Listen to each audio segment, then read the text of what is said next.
My name's Angus Selkeld. I'm a core developer on the Solometer and Heat projects, both of which are in incubation. It's one of those other projects.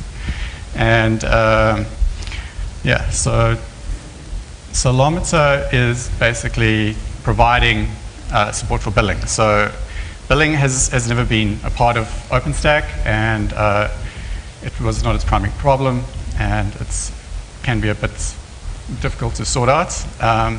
Yet almost every OpenStack deployment needs some kind of usage information that we can convert into something useful like billing or analytics or whatever. So this project grew out of a session from Nick Barset at the Sector Cyber Summit. So Nick is the PLT, and got quite a few contributions from a number of companies: Innovance, Canonical, DreamHost, Red Hat, Intel, and others. So we all hang out some OpenStack metering, and we're in incubation basically, and hopefully we could move on to core. So billing is a three-step process. First of all, you've got to collect data. You do the metering part, and provide that to the next step, which is rating. And here you get the usage information with your own conversion, and you could basically calculate some kind of cost. It doesn't have to be financial. I mean, that's up to you. You could convert it to anything you want. And then if you're doing billing, then basically you create the invoice, collect payment, etc. So Solometer does the metering part, so just collecting usage information. And you can use that for the billing, also auditing, capacity planning, and we've got plans for monitoring and alarming as well. And there's quite a bit of work that needs to be done for those last two, and I'll talk later about those. So how do you get information into Solometer? So there's user action. So if you're going to create a VM and modify or delete it, Nova will send out events, notifications on the AMPQ bus, and we basically listen for those. So there's auditing events as well that are generated, and we also do polling, because not all of the projects do notifications of all the resources. So, and there's other kind of information like CPU, etc., that you want more frequently, and so you poll for that. So actual meter types is counters. I mean, this is very consistent with other statistics gathering tools. Counters increase over time. CPU time, or my age, it keeps getting bigger. Gauge is some discrete value, like how deep is the swimming pool. And a delta is what's the difference between now and the previous time. So as far as the architecture goes, sort of simple. We try to make it as pluggable as possible. So this collector receives notifications that we generate, and it sends it off to the data store. And the data store at the moment, we support SQL Alchemy, which allows you to do a bunch of different database backends, and also MongoDB, and someone is busy working on HBase as well. And this is the event lister I was talking about earlier. So what happens is, as you create events, create resources within these other projects, they send MQP events out, and we have a pluggable system that listens to each, because they're not always in the same format. So we basically have little modules that understand each and convert those into a consistent format and send them to the collector, and that then stores that data. There's a compute agent, so that lives on the compute node, and it's a daemon, and it runs, and it sits and polls the vert, or whatever vert agents, the verts you have. And so it polls it, and you can define how long, but usually, I mean, it doesn't have to be a short time. It can be like an hour, a day, it's up to you, or it could be a minute. And basically, it gathers that information and sends it off on that bus to the collector. Then there's also a central agent, which talks to the other projects, but in a similar way. So it goes and queries for things like what images are in use, and how many, from that you can say, well, how many people are using a particular image. So that's quite useful. And there's like volume information, what's the I/O on a particular volume, etc. And that also is all sent back in that consistent format back to the collector. And all of those, from all of these agents towards the collector, all the messages are signed, because the assumption is that this is a way of billing. So you don't ever want someone to maliciously go and insert their own data in there. So there's a key, and basically each message gets signed, so you are confident that what you're building on comes from a secure place. And so we've got a REST API, like all other projects, and that exposes all that data store, so you can essentially suck out of that into your rating system and decide what to do with that and calculate how much your billing costs are. And of course, you don't have to do rating and billing. You can just use that for capacity planning, or just seeing for your own information in your private cloud what is being used and how.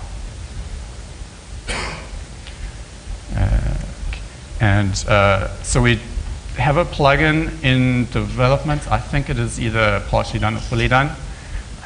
And as a part of the Grizzly release, we've also added a user API. Previously, it was only expected to be used within the infrastructure and basically only ever used by rating systems. So we've now got a user API. So each user can see what their own usage is via Horizon. The REST APIs is some snippets. So the blue is the V1 API, and we create a V2. And I suppose the main thing to show is we've added quite a nice flexible query mechanism, so you can search on any field in the database, and pretty much, and there's an operation there, so it can be equals, not equals, less than, etc.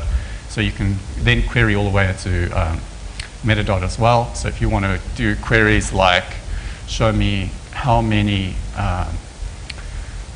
people are using image X, it's quite easy. You can search within the metadata and see what image is used on that instance, and many other use cases as well. So Grizzly, we've done quite a bit of work. Project's become incubated. We've added the user accessible API and policies and integration with Keystone. There's some integration with Horizon and with a plugin. And there's also a Swift agent as well, so you can gather information about containers and objects as well. And someone's added SQL Alchemy storage driver, which is especially nice if you are using DevStack. It just makes it convenient and you're not overly stressed about huge volume. There's multiple publishers, and the idea with that is if you are collecting all this data, you might want to use it in for another purpose, and basically this allows you to plug in at quite a low layer and receive all this information and do whatever you want with it. There's also the multi-dimensions is part of that query that so you can query into the metadata, which you weren't able to do before. And we added units, and there's also a pathing client, which didn't exist previously. So what we're planning, a couple of thoughts are, well, obviously we're hoping for a core project, and we've got plans to integrate Synapse, which was Samsung's implementation of CloudWatch. So we want to take that piece by piece and try and make an OpenStack API, but use their basic concepts to try and create monitoring and alarming. And one of the drivers for that was the Heat project, which needed it for auto-scaling, so that you can create an alarm and get notified back with a notification when, for instance, average CPU gets above a certain threshold, and you'll get alarmed, and then you can go off and trigger like a new instance setup. And so also someone I think is quite busy with HBase. I'm not sure if it's going to get into Grizzly or H, so put an H. And monitoring physical devices is also another thing that people are interested in and might well hook up well with the guys who are doing bare metal. And Rackspace seem to be come along and are interested in also joining the force, and they have their own requirements, so we'll see what comes out of that. So as far as monitoring goes, a lot of people were concerned adding monitoring and billing, metering, how would that all fit in? They're quite different. And I think the main idea is we want to share code, but not necessarily deployment. So the database instances would be different, and the collectors would be different, and you'll be sending it probably via a different mechanism, not via assigned, maybe via UDP or whatever's more efficient, because you're sending it at a higher rate. And even the REST server could potentially be the same, and that would be quite cool in a way. You could then essentially get alarming for usage data, which would also be potentially useful. And so the only thing extra is the actual alarmer, and that essentially queries the database and looks for those thresholds and to send off notifications once those thresholds have been met.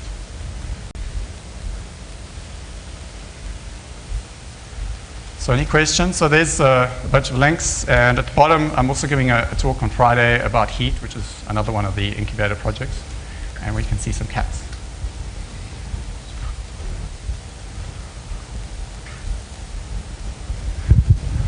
So the purpose of the monitoring that you're doing is to ultimately feed into a billing system, correct?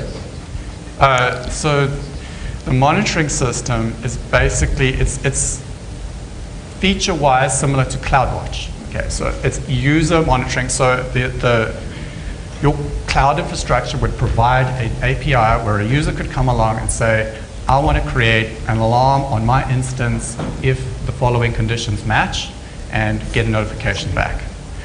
But obviously you can use it internally in the system as well, but it is not necessarily the style of monitoring that's like millisecond, but you could sample at that rate and trigger an alarm, but the actual insertion into the database would be of the order of like a minute to 5 minutes, something of that order, and then the user can go and pull that stats out.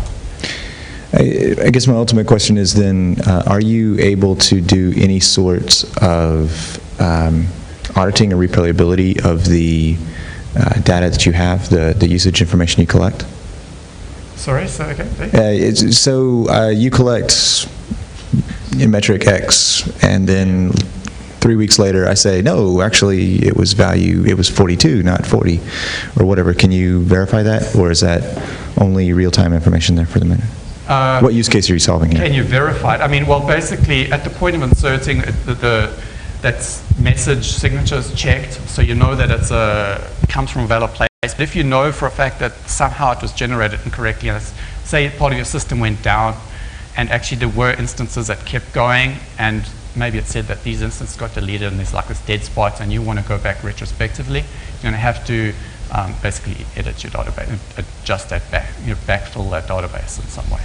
At the moment, we don't have a kind of API which says, well, actually that's wrong, and post to that, or insert historic data points. But the CloudWatch API and probably the monitoring side of it does have a REST API where you can yourself provide your own custom metrics.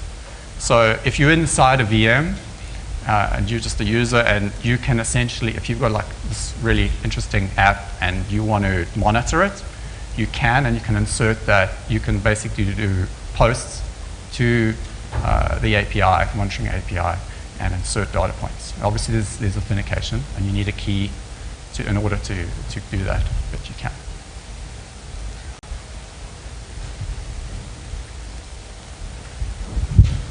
Well, billing is sensitive and involves money.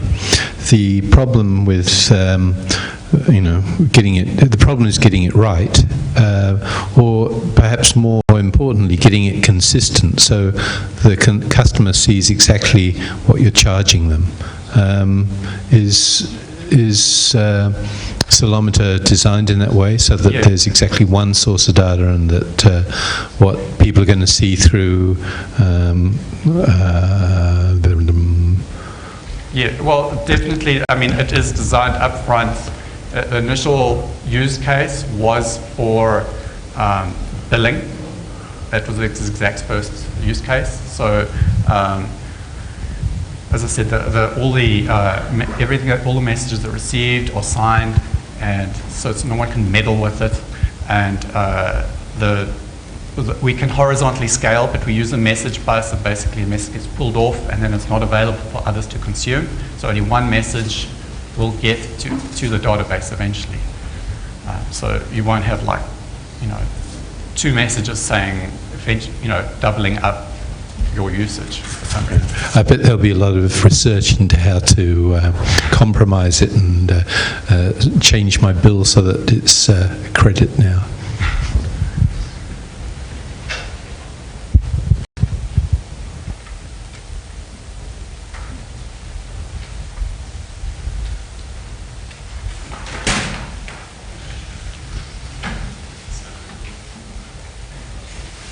How scalable is the polling architecture that you've got implemented when you're, say, scaling out to thousands of nodes?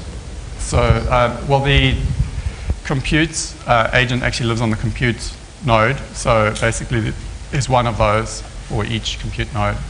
And then the collector basically is scalable in the sense you can have that running. The database is central, but we suggest you use something like Mongo that can basically scale out. What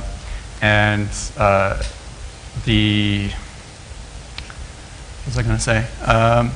The central agent handles the number of nodes per compute controller, so you could have more and more of those too.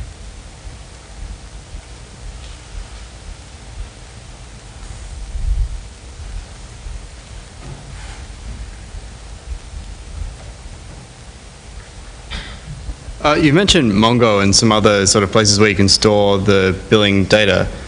How do you see it running in practice? Because I guess as an operator, you generally want to reduce the number of things that are operating external to the OpenStack cluster that you need to manage. And I guess Mongo would have to sit outside that if it's doing the billing for that cluster. So where do you see that going? You mean as far as different types of databases? No, I guess if you take Swift, for example, you run Swift and then you have to also run a storage service for the volumes. You end up splitting up your hardware a lot of ways. And if you then have to do that again for your Mongo cluster, you start losing a lot of the scalability, and you start having to have a lot more hardware to get sort of redundancy and reliability of clustering. Until we have basically something like database as a service inside OpenStack, it might not, we don't have anything essentially else to use. So we pretty much, you've got to store it somewhere, and I suppose, you could use Swift to splat the little messages out, but it might get a bit crazy. I don't know.